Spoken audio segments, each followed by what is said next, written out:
I think it's time we start moving.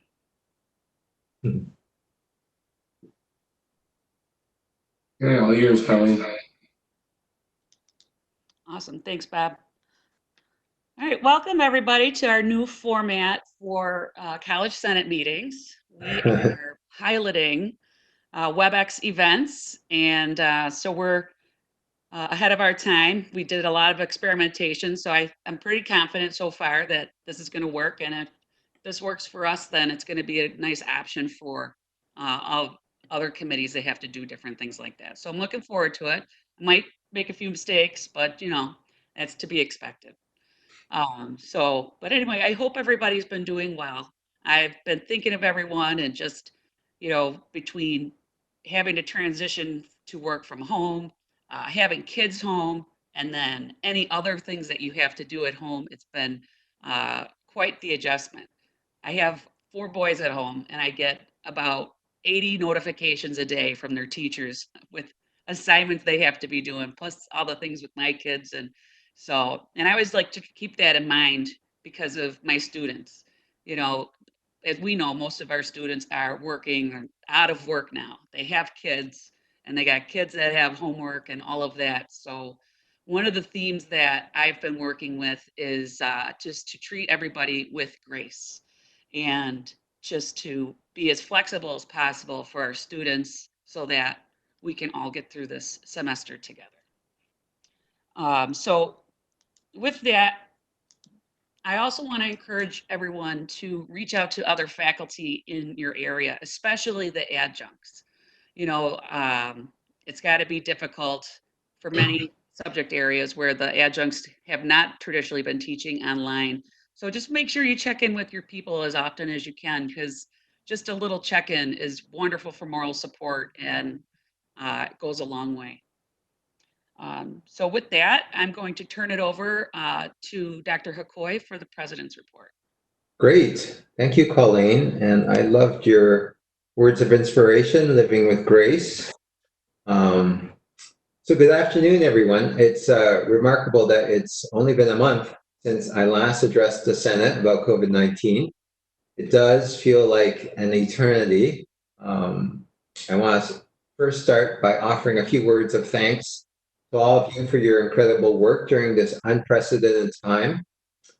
Faculty have shown an incredible amount of resilience and flexibility in switching teaching modalities. We're talking almost 3,000 teaching sections mid-semester while no one's on campus. So a virtual applause to our faculty.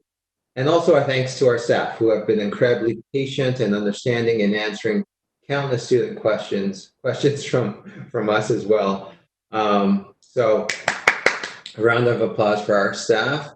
I also want to especially recognize our security and maintenance staff who remain on our campuses, keeping the buildings open for essential services and open to students who might need access to technology. So thanks to security and maintenance. And finally, I want to express a deep appreciation to our ITS staff for their work in keeping us all connected to technology and to one another. It's clear that without their dedication, their creativity, and their responsiveness, we would not be where we are now, which is able to serve students, each other, and the county. So I have a few updates for you. I'm happy to announce that the college has signed an agreement with FFECC to offer a retirement incentive to eligible members. Information will be forthcoming from Human Resources to all members of FFECC who are eligible for the incentive in the next month. In the meanwhile, we will continue to hold discussions with AAECC and look forward to reaching a similar agreement with them. So as some of you know, initially it was daily meetings with the chancellor and the other SUNY presidents, and now it's become biweekly calls. And she is working with a company called Truth and Consequences.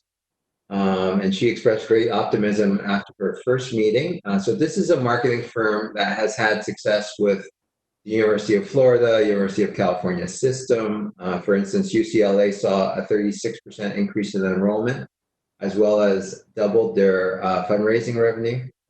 And they will be serving as a consultant for SUNY. TNC, as they're known, will begin with a discovery stage in which consultants will be meeting with the presidents to best understand what SUNY institutions have to offer, with a view to creating a new brand for SUNY. So they are very sector sensitive in creating a campaign specific to community colleges for us. And I understand some of the community college presidents have already been contacted. The chancellor also informed us that SUNY is preparing a white paper to apply for governor's relief funds, of which 64 million is designated for higher ed institutions in New York State. And she's optimistic that SUNY will have success with this New York State block grant application. And the chancellor will also be creating a virtual commencement message with input from us, the presidents, to be used by SUNY institutions during our respective ceremonies. She has also recently begun the implementation of a secure web portal for COVID-19, aggregating data across our SUNY institutions to help the state track the rate and location of the virus spread. And Chancellor Johnson has been also busy out and about soliciting Dell and HP and others for laptops, as well as foundations for support of SUNY at this time. And we have begun deploying the first 200 laptops sent by the chancellor in the first shipment, and apparently there's more to come. We have been calling the 151 students that have expressed a need, with some students already picking up their computers. So these are on loan with library codes on them and renewable for this summer session as well. And just today, the chancellor sent a link to our SUNY system trustee Stan Littau's article in Barron's today, which advocated for greater stimulus support for higher ed in the country. He believes that will be the foundation for reopening the economy. So it's clear that our chancellor and SUNY system trustees are working hard on our behalf. Virtual applause for them as well. And a big thanks to Mike Pikevich for forging a relationship with T-Mobile. And they have donated hotspots for our students that do not have access to Wi-Fi. And so 33 students have received these hotspots already. And we are working closely with SUNY and U.S. Department of Ed with regard to the disbursement of stimulus relief CARES funds for our students. The SUNY presidents were informed just yesterday that we will be receiving more specific guidelines as to how funds could be used by students from DOE shortly. So there are still a few things that need clarification. For instance, whether students will be taxed for the funds they receive. I'm also on weekly calls with the Western New York SUNY Community College presidents. So that's Erie, Niagara, Monroe, Jamestown, Genesee, and Finger Lakes.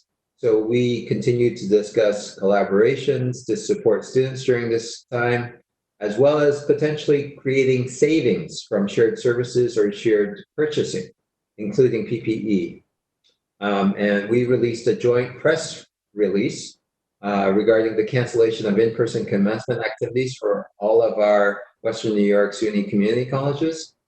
And similar to our peer institutions, we will hold a virtual commencement ceremony on May the 20th.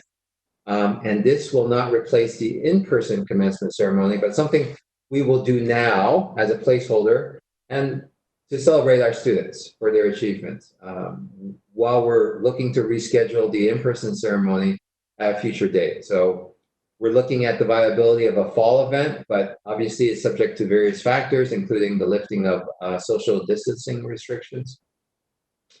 The Erie County Call Center staff have moved into city campus this week and will be using our computers and space. And so we're happy to be able to help out with our facilities and services during this crisis.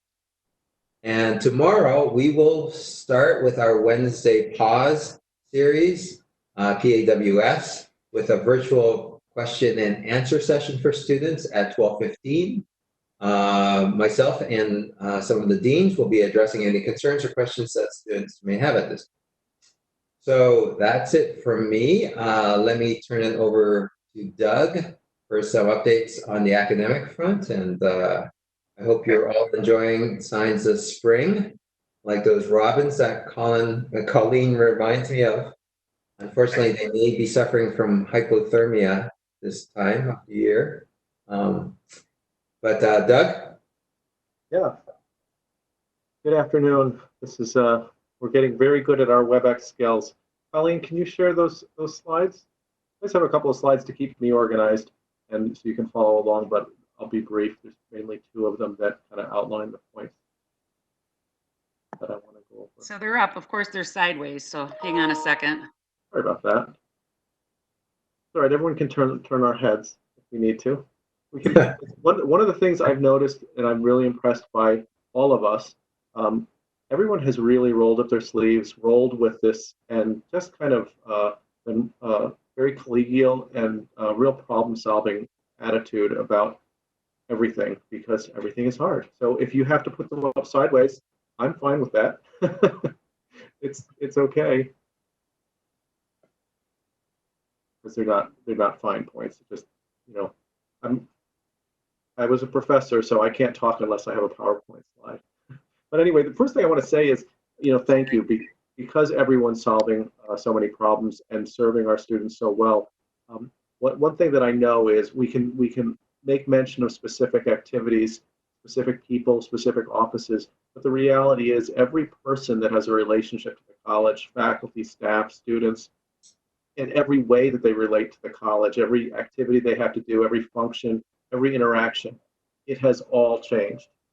And everyone has had to roll with that and change and do WebEx or whatever to make it happen.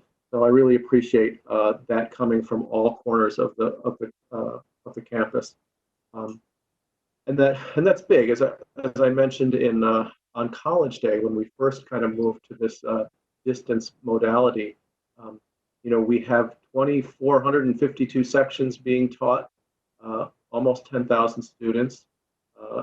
800 faculty, full-time and part-time, as well as non-credit offerings and all of the functional offices and student supports. And every single aspect of that had to change.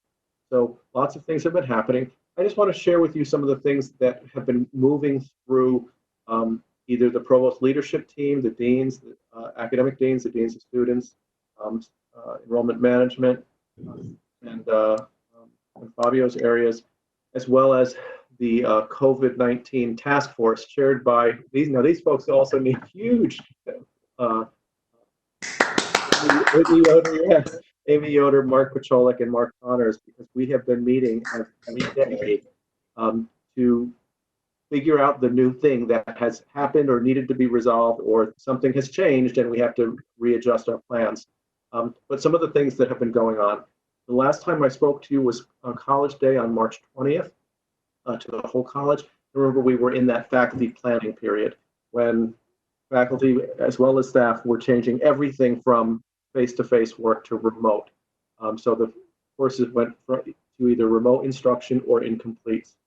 The other things that have happened, the library continues to offer library services in the form of reference services through the chat function or email, library@ecc.edu, as well as faculty who have information on reserves. Students can email the library and request that their reserve reading be scanned and emailed to them. So we're trying to maintain academic continuity in every area. Tutoring has done yeoman's efforts trying in moving their services to a remote function. So we have remote tutoring services ongoing now. Many students do not have computers or internet access at home and rely on the college for that. So we've provided a couple of ways that students can access now their completely online classes as well as their existing resources. Because we wanted to continue social distancing, we wanted the students, when they did need to come to campus, to be further apart than our existing computer labs or in the library, especially then when the libraries did close and move to only remote services. So the library laptops that were in place, we moved them to the south and north cafeterias and the city atrium. So in each one of those places, there are socially distanced laptops. There are about 25 at each campus, and they are at least 6 feet apart. And they are set out in those places, and we have student worker hired. We have 3 shifts on each of the days that the campuses are open, Tuesday, Wednesday, Thursday. And that student worker does not interact with the students at all, just observes to make sure that the laptops stay where they belong. And when a student leaves, that student worker goes over and sanitizes, wipes down the table and the laptop. So that was just in place today. So we're hoping that's going smoothly. So that, because some students don't have a computer at home or a printer at home, and there's a printer in place in those places, or Wi-Fi. So we do have, in essence, a computer lab that's socially distanced. The system sent us 200 laptops, and we had to devise a system plan for how to identify students who needed them, and then how to actually get them to them in our socially distanced and campus access strategy.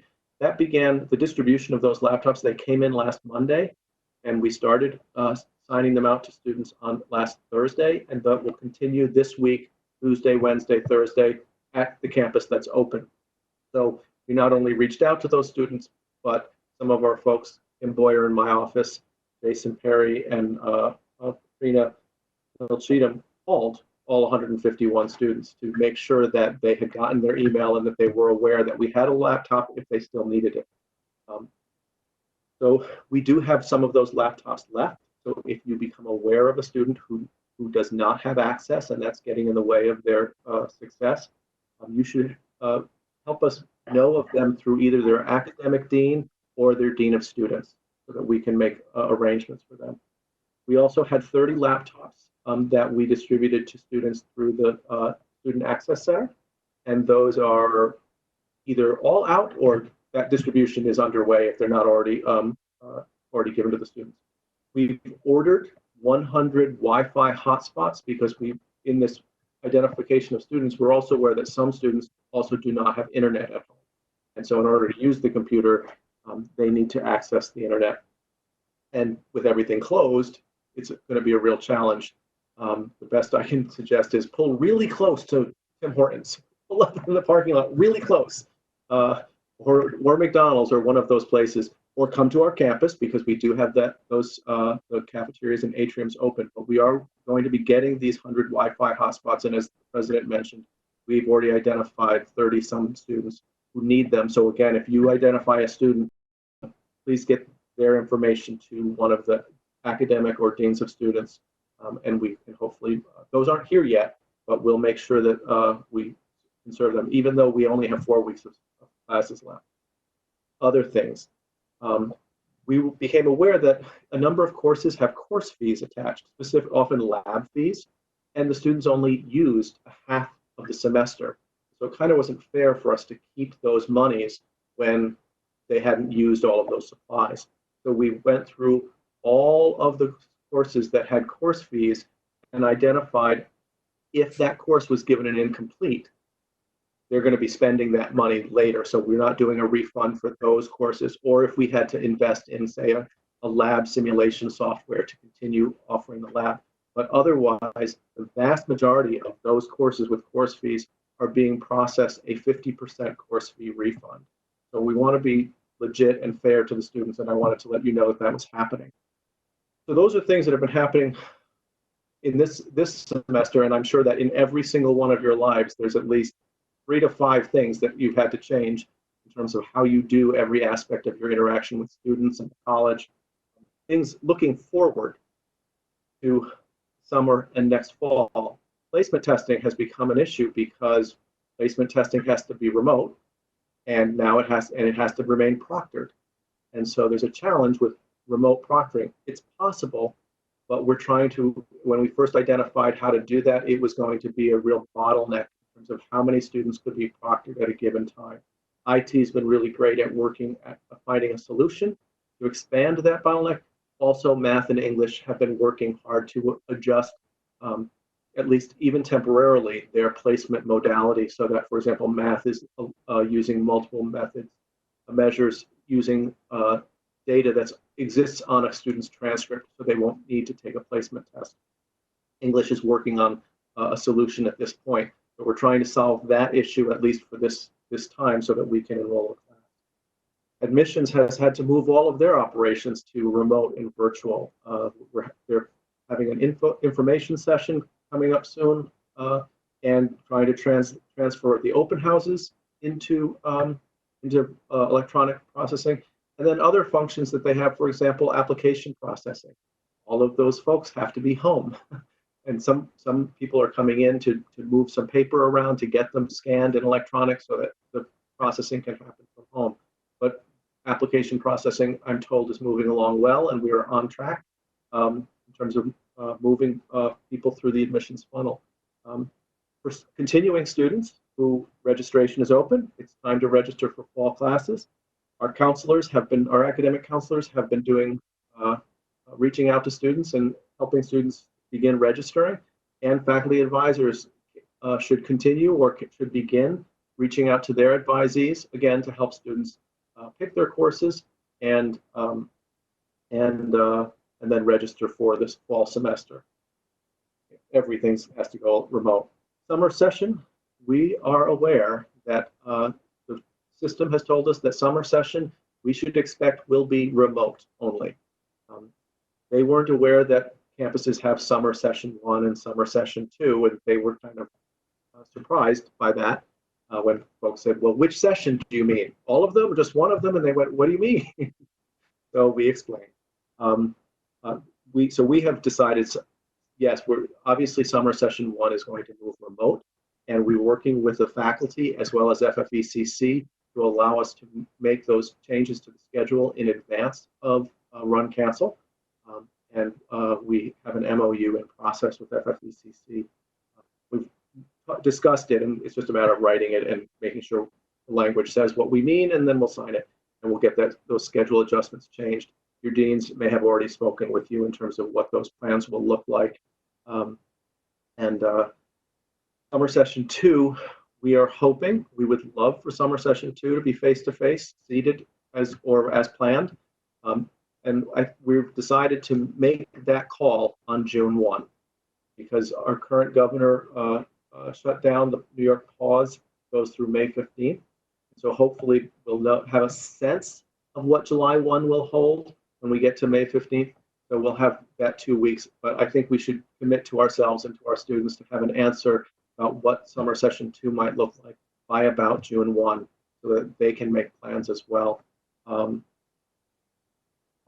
And we've begun having conversations in the provost leadership team about contingency planning for fall 20. What if? What if we're all face-to-face? We're all back in classes. Wouldn't that be great? But what if not? And not just what if we're 100% remote, but also at one point around the middle, when this first started, we had the sense we were told that we could do remote lectures, but perhaps do face-to-face labs or face-to-face labs with smaller sections. So we're going to start designing those contingencies so that we can, as soon as we know, we can have plans ready to roll out. But we're just starting those conversations, but it's April, but it's not too early. And the last thing I want to say is that our next steps really are to continue what we've been doing, which really is to adapt to the changing circumstances as well as we have. And communicate. And I think as distant as we are, that's been a real strength of what's been happening, at least with the folks that I'm working with, is daily and continual communication and collaboration to adapt to what's being put in front of us while we still try to serve our students. And that's been going very, very well from my perspective. So again, I just want to say thank you for helping us to do that. Going very well as can be expected, and I'm looking forward to it continuing that way. And we'll see what the future holds. So thank you very much, and I'll stop here. All right, thank you, Dr. Hakoy and Dr. Scheidt.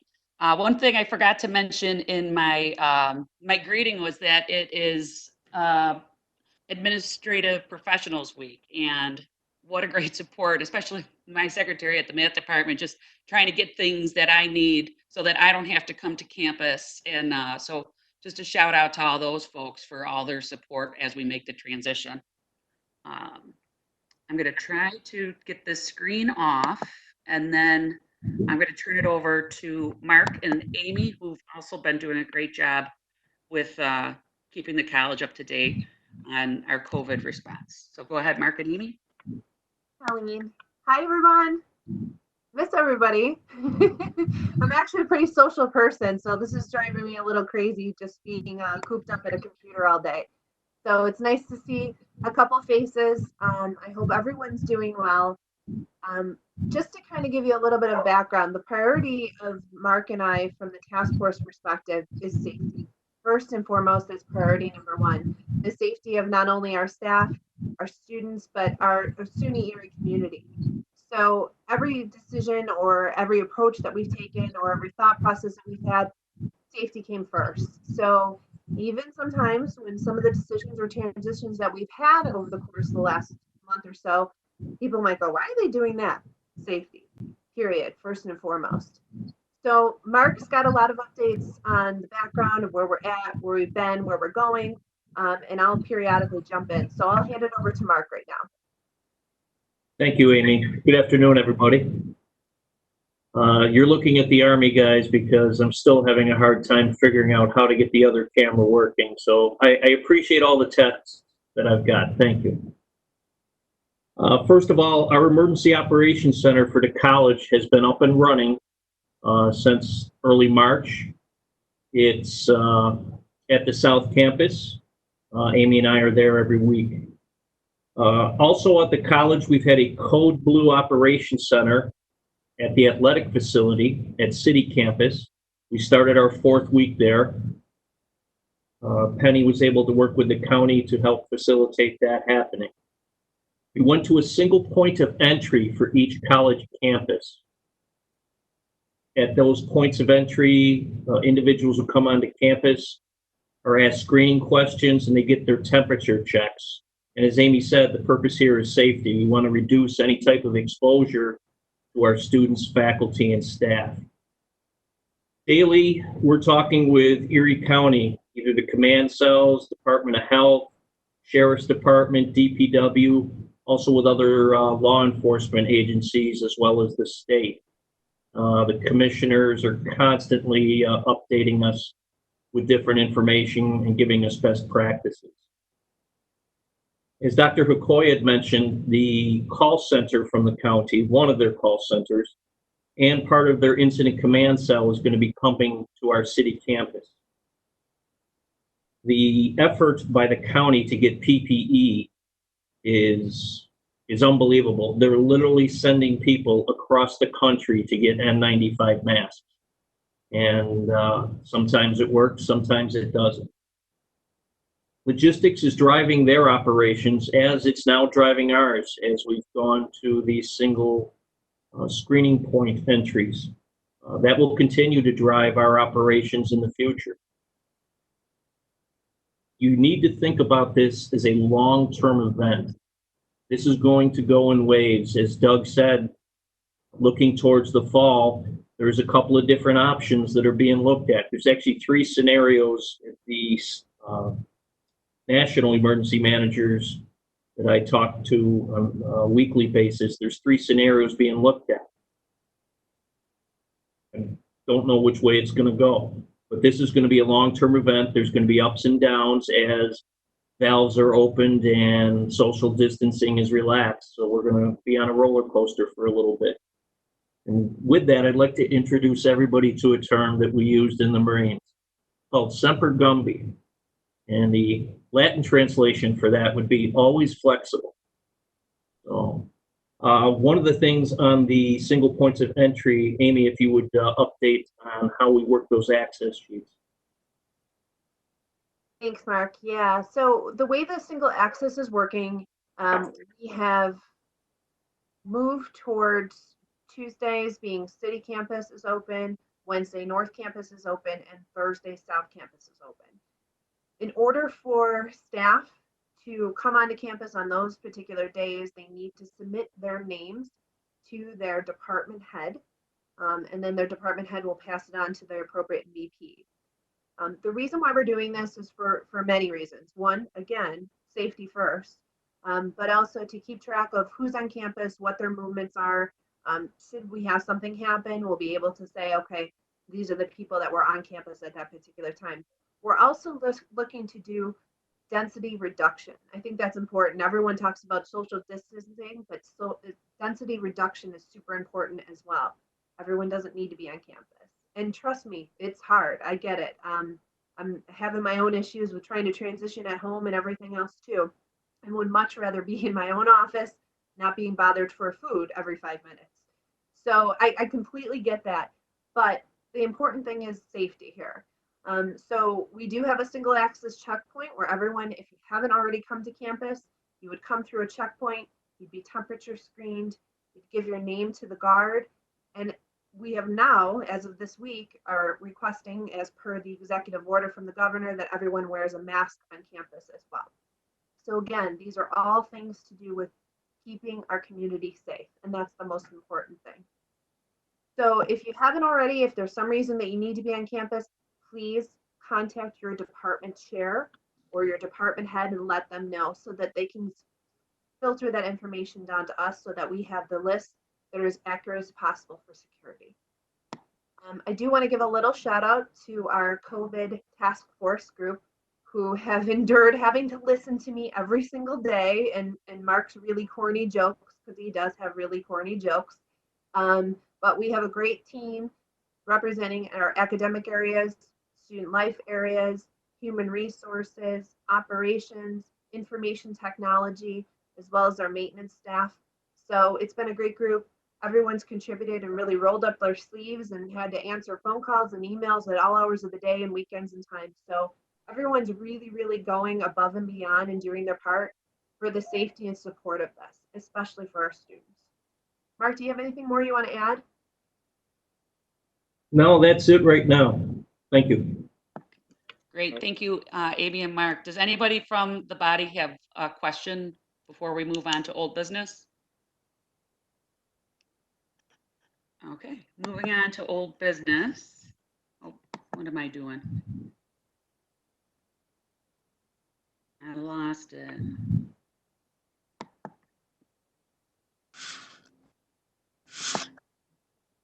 Okay, we do have one question that just came up in the floor. Oh, I missed it. I got distracted over here. All right, here we go. Looks like they changed their mind. Hi, nope, I'm here. I'm here. Okay. Hi, guys. Hi. Hi, everyone. It's Alonda Gathers, SGA President at City Campus. I want to just acknowledge everyone's efforts, the emails, the president, the provost, the task force teams. You guys have really gone above and beyond, and I am excited to say that I'm a student here at SUNY Erie. With that being said, what about students who may not have access to mask but need to attend classes? How can we possibly address those concerns? And I heard getting masks are basically impossible. So can they come in with a scarf or? That's a great question, Alonda. Mark, do you want to take these? Yeah, if you look at the governor's executive order, and I'm not sure if we've got that in the team site, but we're covering that this week. Okay. This week, if a student comes onto campus and they don't have one, we're going to provide them with a disposable surgical mask. Oh, okay. You know, hey, they didn't know about it or they didn't have time to research it. Right. We're going to help them out there. But starting next week, they just have to have a face covering, and it doesn't have to be an N95 mask or a surgical mask. It can be a bandana. It can be a scarf. It can be something homemade or sewn. It could be a neck gaiter. You just have to have something that covers their nose and mouth, and they have to wear it when you're inside that, what they refer to as social distancing. You know, if you're sitting in a room and there's nobody else in the room, you're okay. You don't have to wear it. But if you're walking down a hallway or you're passing people, you have to have that face covering on. Does that answer your question? Yes, it did. Thank you. Great. That's phenomenal. Thank you. You're welcome. All right, so with that, we're going to move on to old business. So with all things SUNY, SUNY Guided Pathways is on pause. There's going to be a call on Thursday to get everyone up to speed with what SUNY plans to do. At this point, there's going to be another institute. Institute 2, we were actually supposed to be leaving tomorrow to go there, but obviously that's not happening. So it's temporarily rescheduled for October. And after we have this call on Thursday, I'll have more information for you with that.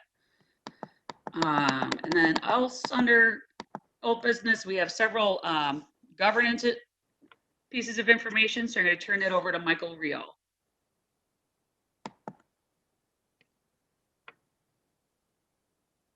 Hi, this is Mike Rio for governance. There are 2 voting items that everyone should have access to.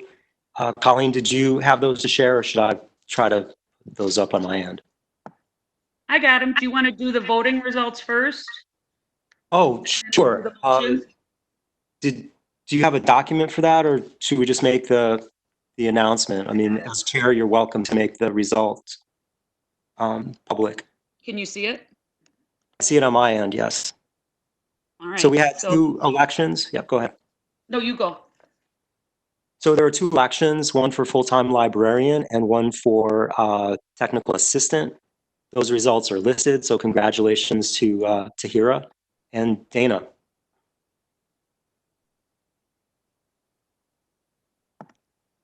And I guess virtual applause. Virtual applause. I love it. Thank you. Okay, and the results there are unchanged from last time. There are some vacancies. Again, if you're in one of those divisions or departments where there's a vacancy, please contact either myself or Colleen if you're interested in participating in College Senate. So I'm hoping I'm getting these. All right, here we go. Yeah, we'll do them in whichever order you have them. Okay, so this is Article 5, Section 1H. We looked at this last time we met in March, and it is an amendment addressing conflicts in scheduling of courses and responsibilities of senators to attend Senate meetings. The changes from the bylaws that were introduced last month are in red, and then the friendly amendment, the question that was raised concerning non-teaching faculty, is added in blue. If you have an opportunity to quickly review that language, we could proceed with a vote. Or we can make a motion and then have a discussion. Perfect. Who would like to make a motion? You can hit the little raise your hand thing. Jason Perry, thank you very much. Second, Michael Delaney. All right, so any discussion on the motion?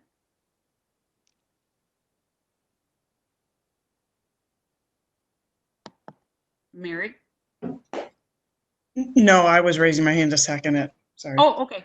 All right, sorry. Does anyone have any comments, questions about this motion, this change to our bylaws? All right, we are going to try voting through Webex Events. So there we go. You'll see on the right-hand side of your screen an option to approve, deny, or abstain, and you may go ahead and answer.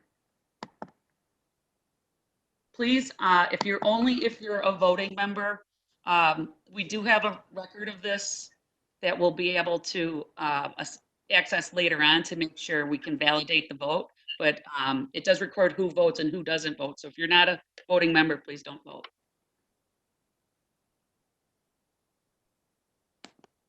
All right.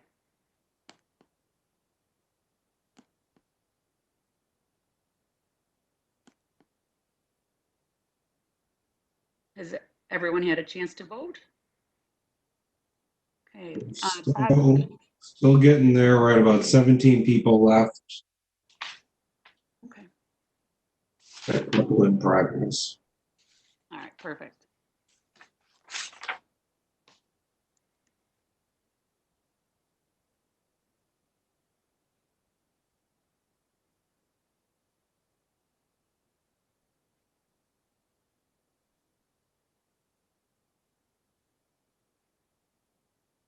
We shouldn't have everyone voting, so if there's a few that didn't vote yet, they're probably the liaisons that are not voting.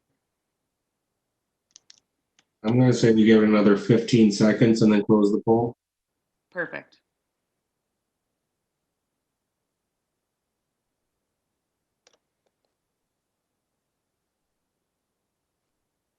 Okay. All right, and the results are?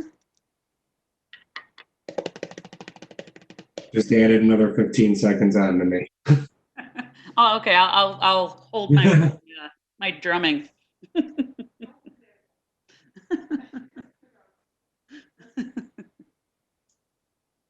Okay, they are now being sent out. Oh, beautiful. Okay, so with that, the majority rules and the motion passes. Get the other motion.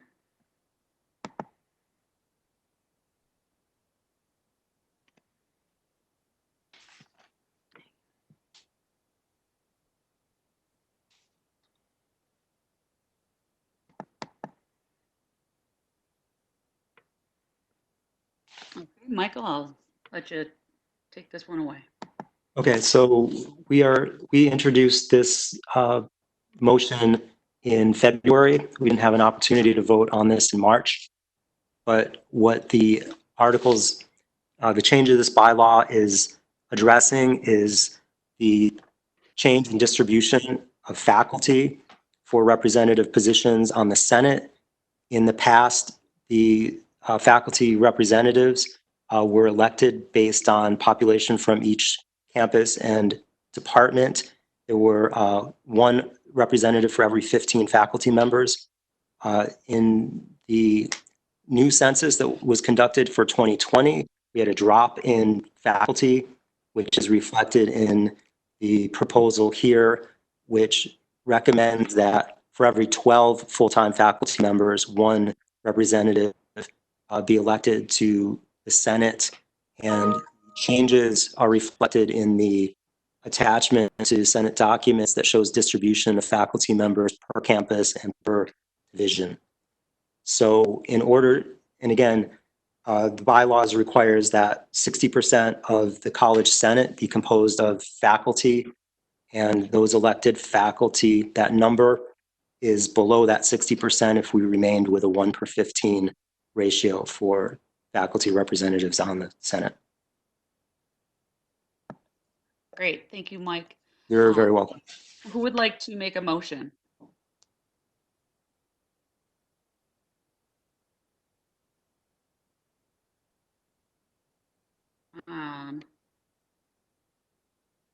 Are those hands raised from the last time or this time to make a motion to? Jason and Mary were raised before, but Mary Angela, yet again, I think, raise her hand first. All right, I'm not seeing them. Hang on, sorry. All right, there we go. Kathy Colesto and moves the motion, and Mary Jo Graham seconds the motion. Is there discussion on the motion?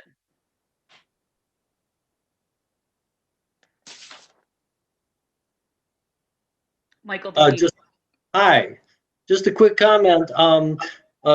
Motions coming to the floor from a committee of the body don't require motions on the floor. So anything coming directly from a committee of the body does not require to be moved or seconded. All right, well, we're practicing this new thing anyway. Yeah, it's a good thing. Okay, bye. See ya. Does anyone have any other comments for me or questions about this motion? Okay, so we're gonna practice another vote. So again, if you are not a voting senator, please do not vote. And we will validate after the meeting and let it rip.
right, so we are about there. I'm going to close the poll, and you have 15 seconds to finish up any last minute entries.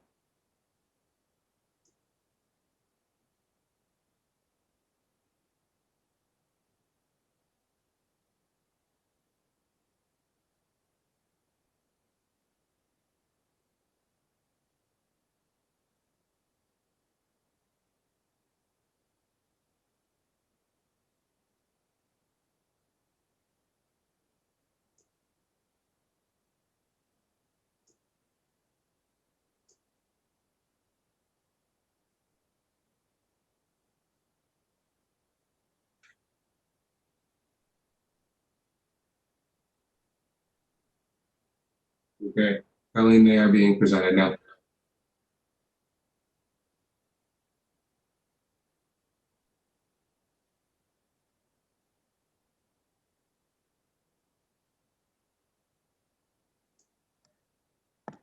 Sorry about that. I was muted. So with that, the motion passes. And I just want everyone to know this mystery Bob in the background that is running this for me is Bob Germoni from ITS. And he is the most patient human being ever as he taught us how to work through this and all the bumps and everything. So I'm going to give another virtual clap to ITS and Bob. He's got a good sense of humor with all my nonsense. There was like a full-blown fight in my house yesterday while we were piloting this with my children. So he's been great. So thank you again. So at the last, in February and in March, we had formed a task force for student expectations, and we identified everybody in March. But now that the board policy committee hasn't been meeting, and we were really doing this as something for the board policy meeting, we're going to put this task force on hold for just the time being until we figure out what our new normal is going to be beyond this new normal that we're doing right now.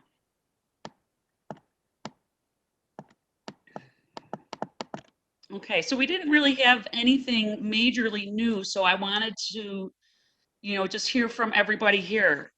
This is probably the largest gathering of faculty and staff since the last College Senate meeting, and I know we've all had some growing pains and bumps and bruises and sharing and things like that, but I was wondering, does anybody have anything, what's working, what's not working for you, where are things that the college can help you uh, get through this transition better?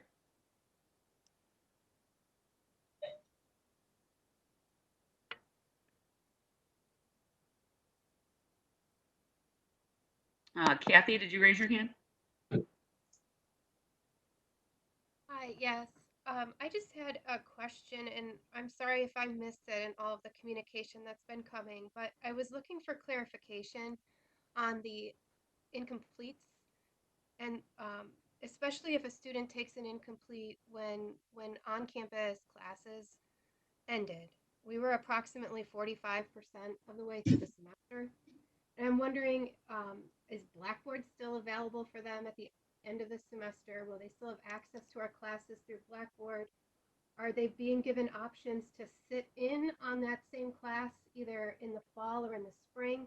Just seems like a very heavy burden to place on our students if they are unable to complete their coursework in the current conditions. Obviously, it's no one's fault. I'm just looking for some clarification so when I'm advising students who are struggling, I can give them the right answer. Thank you. So Kathy, I've been in some of the discussions. So with Blackboard, we actually asked Pat Ryan that the other day. And if you want your course to be extended in Blackboard for X amount of time for students to finish it incomplete, all you have to do is email Pat Ryan and Distance Learning Office, and they can extend any course you have in Blackboard for as long as you need. And then with other incompletes, for example, with my students, I think it's up to the individual instructor with what you'd want them to do. If they could, sit in on a fall, that works, because technically they have a year to complete and incomplete once the contract is made. And I think that's something that, the students are going to have to work with their instructor on coming up with a plan. And then for everyone in this situation, I would also just urge you to steal Mark's, the whole Semper Gumby thing, try to be as flexible and as accommodating as we can to help these kids get through the semester. Does anyone want to add to the answer for incompletes? Yeah, this is Doug. I Thank you. raised my hand like a good boy. Good job. Do I put it down? Do I have the control to put it down? Thank you. There you go. We're discussing this today in the meeting, the academic work group of the COVID task force, which is basically the academic deans and I. And we want to separate the what I've been calling the idiosyncratic incompletes, where an individual student requests, even though you may have a number of them in a single section. And clearly that's, at the discretion of the professor in terms of creating that contract as you normally would. And that may be different, or it may be the same as the way you approach what the other type of incomplete that we're having, which are whole section incompletes that are driven by the faculty member saying, I can't move this to remote because of the nature of the course. And so everyone has to have an incomplete.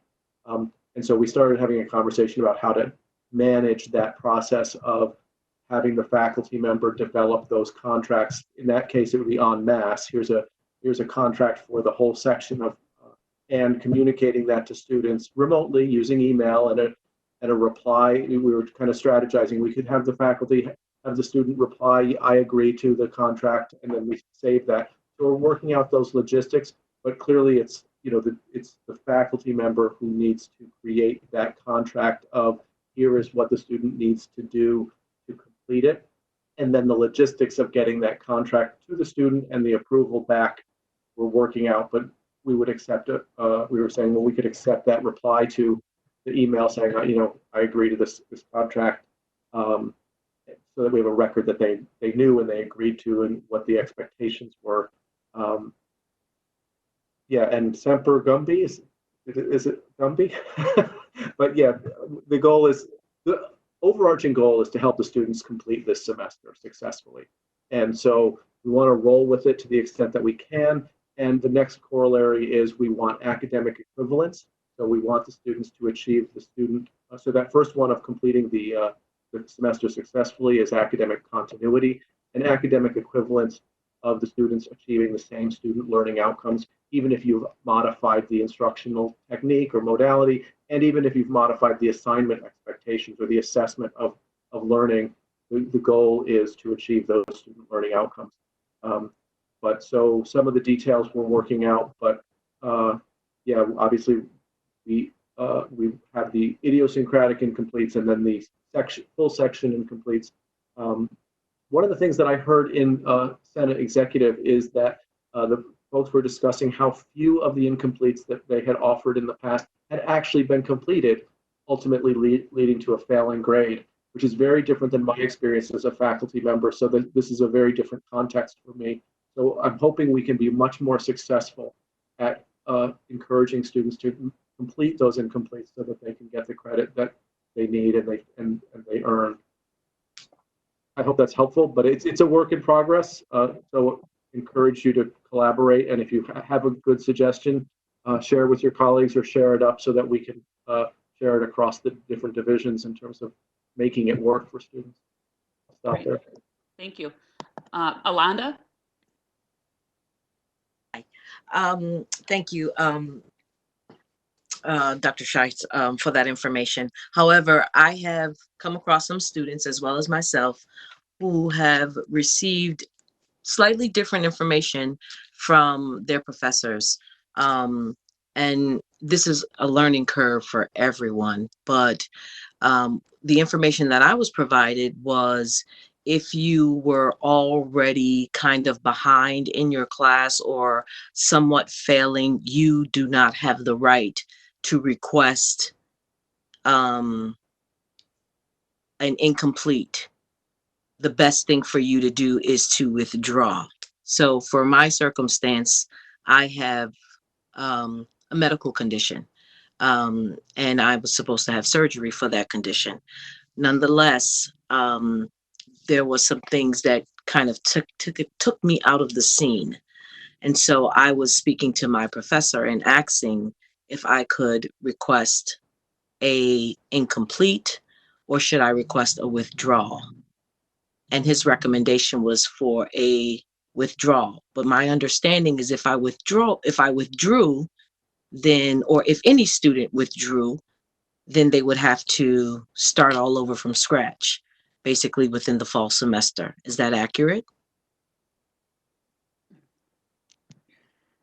That's a lot. I know it's a lot. Can we take the individual situation offline?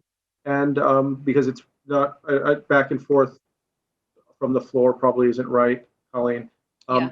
Alonda, what I would recommend is, would you speak to someone in counseling to help you work through the details of that, or the dean, academic, or the deans of students, whoever you can connect with most effectively.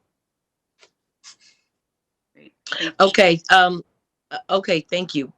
Sure, thank you. But Mary Jo? Mary Jo Graham? That's from when I was seconding. Oh, all right. Sorry. No, you're fine. You're fine. I'm going to keep going down the line. Mary, no? Yeah. Do you Hello? have a comment or question? I have more of a fear than anything, and somehow I press something and I can't see the screen anymore. But my fear is that we're going to get to the last week of the semester and we're going to be barraged with students who are requesting incompletes. And I've had just a couple requests at this point, but I have stressed to these students, requesting an incomplete doesn't change any grade that you've already earned. Mm-hmm. It allows you to complete the course. Right. You know, my concern is, okay, you know, if we have due dates on various assignments and tests and things like that, and those have already passed by, and then a student's asking for an incomplete at the end of the semester, I mean, I don't see how it's fair to the body of students to grant one student an incomplete when they've missed all. I don't know. I think it's just No, I hear your concern. It's definitely, I think for you know, everyone. I mean, I'm trying to be, I don't want to be nasty about it, but Mm-hmm. I mean, you have to be fair to everyone. Right. And everyone is struggling with this. Mm-hmm. I think we just got to do the best we can and take it by a case by case basis. Okay, Pat Ryan, you were next. Yeah, I just wanted to clarify. We have no intention of closing this semester's Blackboard courses at the end of the semester. We're going to extend them at least through the summer, maybe longer. We'll take guidance from the dean. So there's no need to reach out to me now and say, please leave my course open. It's not going to help you. There's nothing I can really do while the semester is still open. But when we've decided we've pretty much wrapped up the semester, if your students still need access to a class, we'd ask you to do it through a help desk ticket, not directly as an email to me. But there's no reason to reach out to me now about your class that's going to extend into the summer. I have no intention of closing this down at the end of the semester. That's awesome. That's great news, Pat. Thank you for that. And I know more virtual applause. That just makes it so much easier for anyone that wants to, provide the opportunity for incompletes. Blackboard's going to be open, keep plugging away. And that my plan, if I have to give incompletes, is I'm going to try to set up a June 30th due date with my students that need an incomplete, and then work with them individually to reevaluate what's needed. But anyway, thank you, Pat. Does anyone else have anything they want to comment on there with what's working, what's not working, or even for the good of the order? Anything that... Okay, so you did have Derek Bateman add while Pat was speaking. Oh, hang on, I missed him. Sorry about that. You're fine. So we're being asked to do student academic advising from home, which I think we really have to do. But I've noticed that we can't get access to the student academic credits report on Informer. We can't get onto Informer from home. So I'm going to propose that all faculty be given permissions to access Informer from home and to access the student academics credit screen so that we can determine what courses students have taken, what their grades were, and use that information as we do our academic advising. I don't know if Mina, if you're in attendance, if you could speak to that.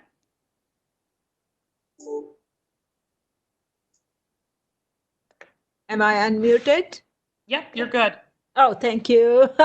We have not changed any access for the colleague. I think that's where what you're talking about. So no access has been changed, and you can connect to colleague remotely using VPN from wherever you are. And many people are doing that. You contact the help desk, and we can set you up, send you instructions on how to do it. As far as getting access to Informer, it's the same thing, and I will look into it and see how, what the issues are. I'll point out that I believe, and I'm not certain, but when I look at the Informer screens from my faculty, they don't appear to have access to student academic credits. Did they have access while when you were on campus? Did you have? As a chair, I had access, so I had permissions to see it. But I have looked at other screens of my faculty, and I say, look, just use student academic credits, and you can do it. And then I go on their screen, and I can't find it. So I suspect that they don't have permissions to see it, and I think they really should. Yeah. So why don't you put the ticket, help desk ticket, and we can work with you? Very good. Thank you. Bye. Okay. Yeah. Great. Thank you. Let's see, Jason Perry, I see your hand is up. Nope, it was only a second before. Just hanging out up there. Just hanging out. All right. With that, does anybody have anything else they would like to add? Any new business? Okay, well, we're going to do the same thing for May. And if anyone has any feedback about how we could have definitely done this better. So far, I'm thinking the only major glitch was Doug's presentation was sideways. But, you know, all these good things we're learning. But I just want to tell everyone, be safe, be healthy, don't touch your face, cover your mouth, don't, you know, follow those knuckleheads that have been coined COVIDiots downtown and protesting. That's the serious stuff. And I wish you and your family and your friends health and happiness for the next month. And feel free to reach out anytime. Thank you, Colleen. Thank you. Take care, everyone. We'll see you next month. You got it. Thank you.